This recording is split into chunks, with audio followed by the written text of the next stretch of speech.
Olá pessoal, tudo bom? Eu sou a Bruna, esse é o seu canal de resumo de séries turcas. E se você gosta desse tipo de conteúdo, não esquece de deixar o seu like e se inscrever no nosso canal se ainda não for inscrito. Feito isso, bora pro vídeo. Ira entra no escritório de Orun.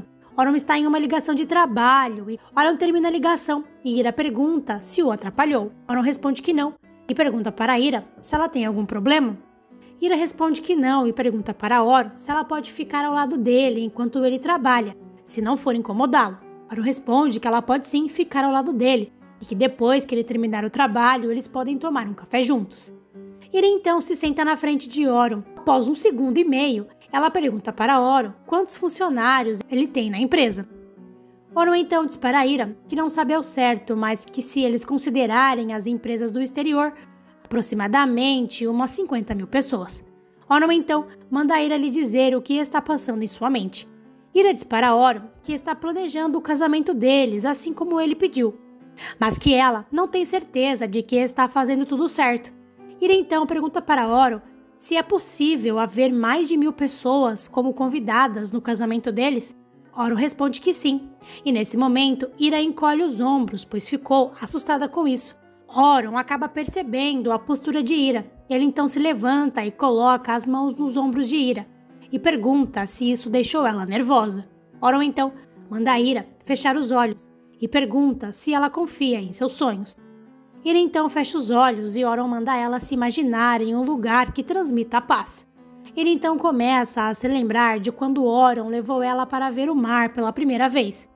Ira abre os olhos e Orun diz para Ira que já disse para ela que o casamento deve ser como ela quiser e que não precisa ter 1.000 pessoas, e o que mais importa para ele é ela estar feliz.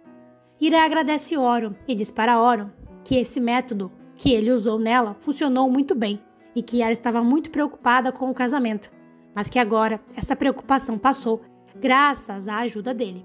Ira diz para Orun que vai deixar ele trabalhar em paz. Ira ia sair do escritório, mas Orun puxa ela pelo braço e manda ela esperar 1 minuto. E eles ficam como sempre, se olhando bem próximos um do outro. Nursai e Kena saem da cozinha e dizem para Fatih e Ismet que eles precisam resolver um assunto de trabalho e que se houver alguma emergência no escritório, eles podem ligar para eles. Kena e Nursai saem do escritório e Fatih e Ismet ficam completamente sem entender o comportamento dos dois. Orun diz para Ira que ela não lhe disse quais eram seus sonhos. Orun diz para Ira que quando ela fechou os olhos, seu semblante mudou completamente e que ela parecia muito relaxada e feliz. Orun então diz para Ira que está muito curioso para saber qual é o seu sonho. Orun então começa a tentar adivinhar. Ele então diz para Ira: "Você sonhou com um belo horizonte?" Ira fica em silêncio, apenas olhando para Orun. Orun então diz para Ira: "Um mar, talvez." E quando Orun diz isso, Ira começa a ficar nervosa e inquieta. Orun então diz para Ira que ela sonhou com o mar. Ira diz para Orun que não precisou pensar muito para chegar em um casamento na praia. Orun então diz para Ira que na primeira vez que ele a encontrou foi no deserto, mas que a segunda vez que ele a encontrou foi no mar e que o mar os uniu novamente.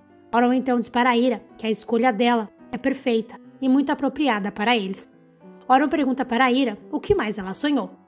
Ira diz para Orun que mais tarde ela lhe conta. Ira sai do escritório de Orun e fica parada do lado de fora da porta por um tempinho, recuperando sua respiração. E logo em seguida diz para si mesma que ela precisa ter calma e cuidado, pois ela primeiro precisa da aprovação e o consentimento de Afif.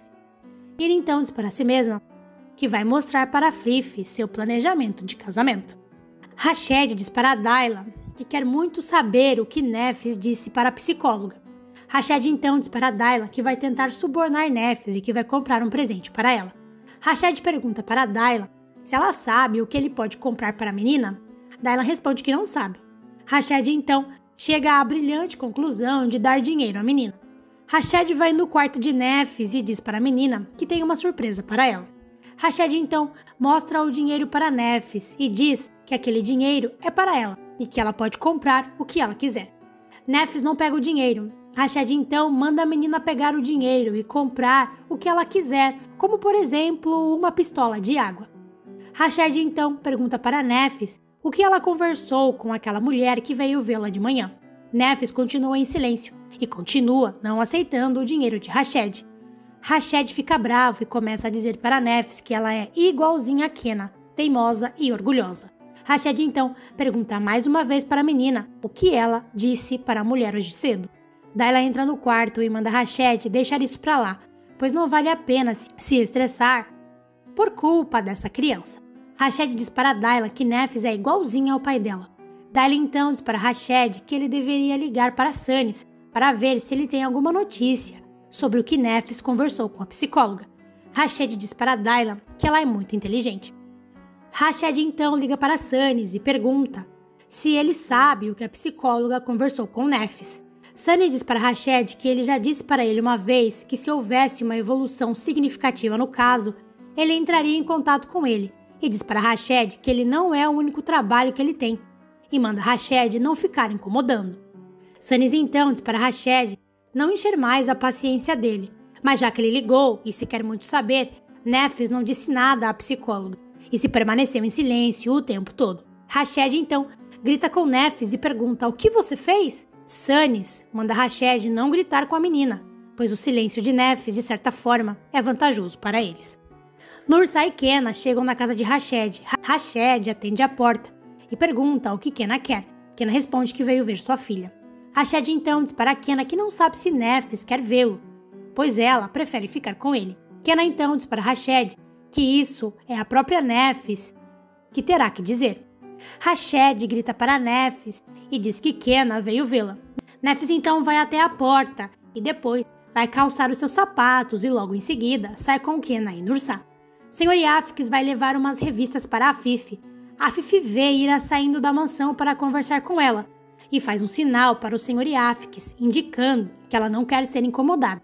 Sr. Yafix então vai conversar com Ira e diz para Ira que Afif não quer ser perturbada.